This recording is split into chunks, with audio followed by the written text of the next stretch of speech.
Shalom. First and foremost, I want to give all praises, honor, and glory be unto Yahweh, Bahasham, Yahweh Shai, Bahasham Rakar Kodash. Double honors to the apostles and the elders of Great Millstone that rule well, and peace, salutations, and blessings to the hopeful elect, pushing his truth in sincerity throughout the four corners of the globe, in the sincere hopes of being delivered in these last days. All right, this is the brother Yakanan from the GMS England branch, and I just want to briefly, bring out a few, pieces of information from this article. All right, now as you can see, it says Musk Neuralink brain implant trials breaking new ground. Okay, and as we know, there is now a third patient that has now received, the Neuralink brain implant, and I don't believe they disclose, the details of this particular third patient. But as you can see, this thing is moving forward concerning, gathering, a roster of individuals that are going to be benefiting, so-called, from this technology. And so far, the pattern that we've seen is that all of the patients have some sort of ailment, disability, and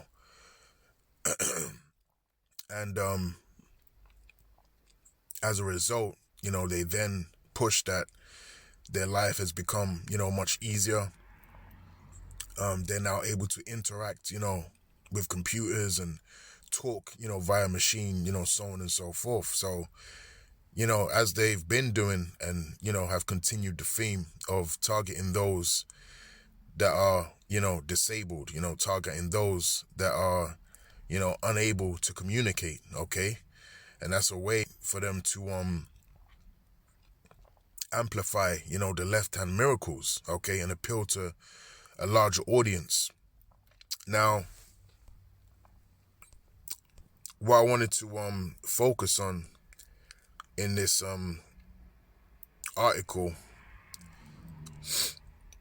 is the global trial expansion. All right, now I've done a video, I believe it must have been about a few months ago, where Elon Musk had mentioned how they want to, ramp up the production, of these brain CHIPs, okay, which obviously tells you that they're looking to have these implemented on a larger scale, all right, on a very, large scale, because as we know, the MOTB, that's biblical prophecy, all right, Revelation 13 and 16, and there's going to be hundreds of thousands, millions of individuals in these last days that are going to be subject to taking, the MOTB, all right, the mark, okay, because ultimately this man, wants to chip the whole world, all right, he wants to chip the whole world, and this man, that I'm talking about is, the elites of Esau Edom,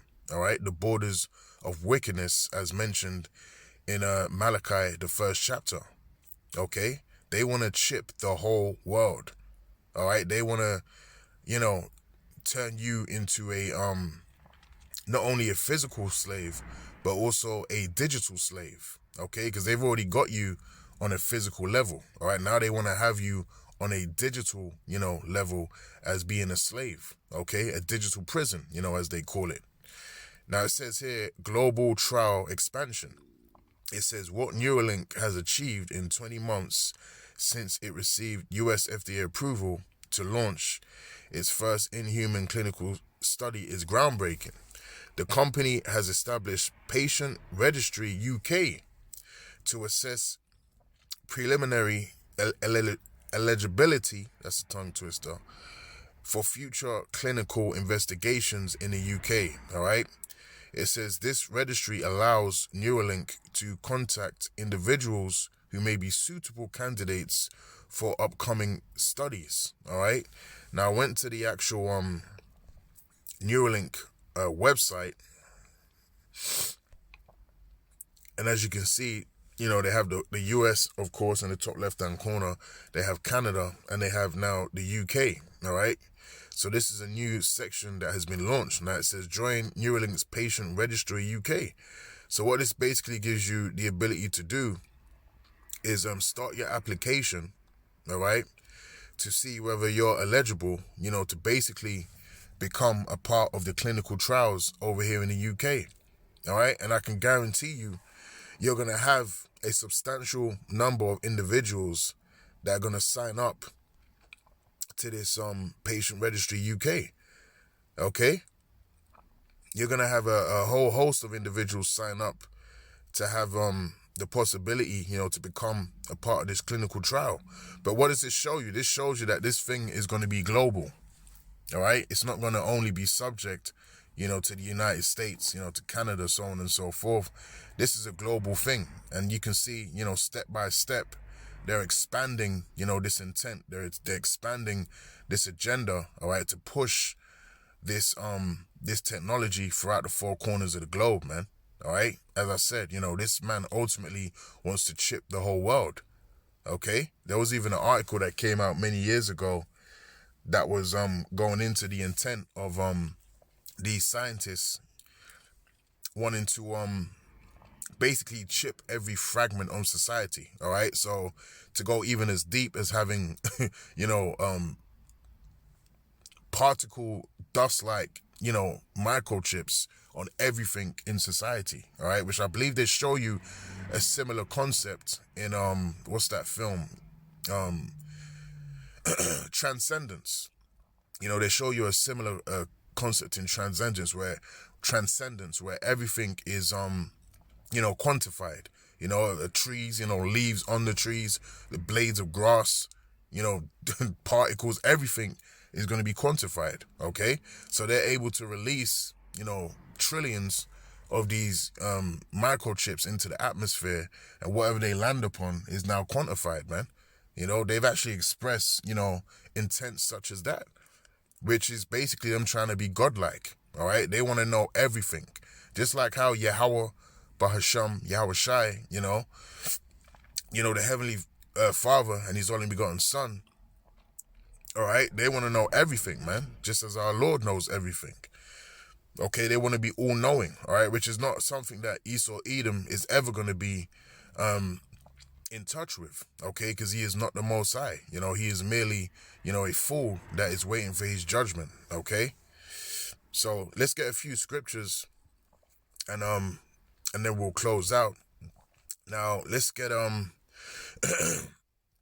let's get the book of Habakkuk, chapter 2, and I'll get straight to the point. Habakkuk chapter 2 and verse 2. And the Lord answered me and said, write the vision and make it plain upon tables, that he may run that readeth it. For the vision is yet for an appointed time, by the end it shall speak and not lie. Though it tarry, wait for it, because it will surely come, it will not tarry. All right? And clearly, you know, these prophecies are not tarrying. You know, the things that were written aforetime, you know, were written for our learning, you know, as it tells us in Romans, the 15th chapter. Okay, so we're supposed to meditate upon, you know, these prophecies and meditate upon looking, you know, for them to be fulfilled upon the earth. And that's exactly what we do. Okay, and we're seeing the signs, you know, as it tells us in the 2nd Ezra, the 9th chapter, you know, we're to measure thou the time diligently in itself. Okay, and that's exactly what we do. We're measuring the time. Okay, we're using, you know, prophecy. We're using current events in order to gauge, you know, where we are in the grand scheme of things concerning the end of this man's kingdom. Now, of course, no man knoweth the time. All right, only Yahweh knows the time. You know, when he's gonna send Yahweh Shai back. All right, to destroy Esau Edom's kingdom. All right, but what we do have is prophecy and the ability, you know, to sync current events that's happening in the world to the Holy Scriptures, which gives us an idea of, you know, the time that we're living in. And that's how we know that we're living in the time of the end, okay? And when we go to what's that, 2 Ezra chapter 6 and verse 9, you know, what does it tell us? It tells us that Esau is the end of the world and Jacob is the beginning of it that followeth. Okay, so who's ruling the world right now? The Edomites, all right, the so-called white man, beginning with their ruling, you know, shadowy elite. You know, they're ruling the earth right now. That's undeniable. So that gives us a great indication that we are in the end of this man's kingdom, man. All right. So that's what I really wanted to get, you know, in this video. Lord willing, it has been, you know, edifying. Until next time, I'll say shalom.